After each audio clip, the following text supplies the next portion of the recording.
out there, and welcome to a brand new series that I've always wanted to work on for 2 years, ever since I got back into baseball. And I'd like to welcome you to the 8-Bit Boys of Summer.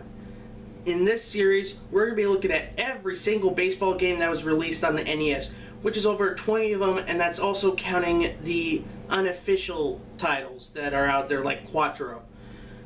Well, for this series, we're going to get it all started with one of the original black box launch titles for the NES. And that, of course, is baseball on the NES.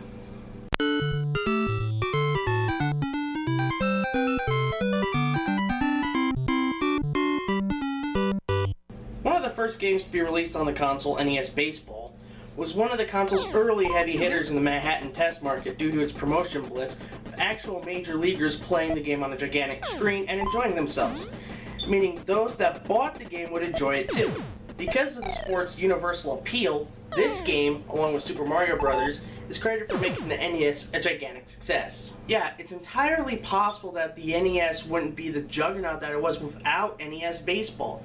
It had that wide appeal that casual gamers would want to play. Plus, it also helps that the game is very engaging, even though a bit minimalistic in presentation. Graphically, the game looks good for 8-bit, and each of the 6 teams looks like a professional team without mentioning what team you're playing, as they're not having the licenses for Major League Baseball or the MLB Players Association. The characters look like they're the same archetypes you'd see in volleyball and tennis, but get the job done. Plus, it actually looks like a baseball field. Green grass, a visible diamond, stands, everything. This is how you know we've advanced in the world of gaming. The Atari and television games only had the infield and a little outfield.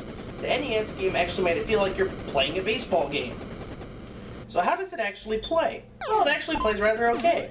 When batting, you could move your batter a little bit and swing without any problems, and there's nothing wrong with that setup. What also isn't wrong is how the pitching works. You can throw fastballs, direct your pitch to draw a swing that misses, or curveballs by pressing up in the A button. You can also try to pick off base runners by hitting B in the direction you want to throw. So the controls work well for this game. So for gameplay, it's a fully functioning and enjoyable baseball game. But there's something missing about this game, and it all relies on the presentation of the game. And what I mean by that, it lacks pacing and music that are really key things in a baseball game. Aside from the music in the intro screen and in between innings, there's none whatsoever. It doesn't leave much to the baseball experience, as at least in real baseball, they do have organ music that plays during the game. I'm not asking for walk-up music for every batter and pitcher, just maybe a MIDI of Take Me Out to the Ball Game or Charge would be nice. The sound effects are good though. I do like the sound for an out being something akin to a death in a video game or when you knock someone out and punch out.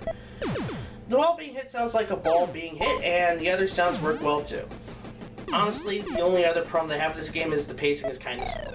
And the reason for that is the catcher pitches the ball back, which slows down the gameplay compared to other games that we'll talk about in the future. Not only that, the game's only 2 screens, i.e. the infield when you're pitch and bat, and the full shot in the stadium are quite compressed. So the characters move quite slowly, so it does take you out of the experience a little bit, but it's not too bad. On the whole, NES Baseball is a good start to the entire baseball genre on the NES. What it does well is that it provides a good base concept for future baseball games on the console. But it lacked in music or frills and gimmicks, they made a solid baseball engine and game. It's still worth checking out right now just to see how the NES got started. Honestly, out of all of the launch titles, this was one of the best ones because it was a solid 1 and 2 player experience, and the controls were great. So now we have our standard in NES Baseball. The quality of future games will be compared to the quality of this game. Now, the NES would not have another baseball game until 1988, where 3 baseball games would be coming out that year. The first one we're going to be talking about is RBI Baseball. Is it better than baseball on the NES? We'll soon find out. Until next time, bye-bye!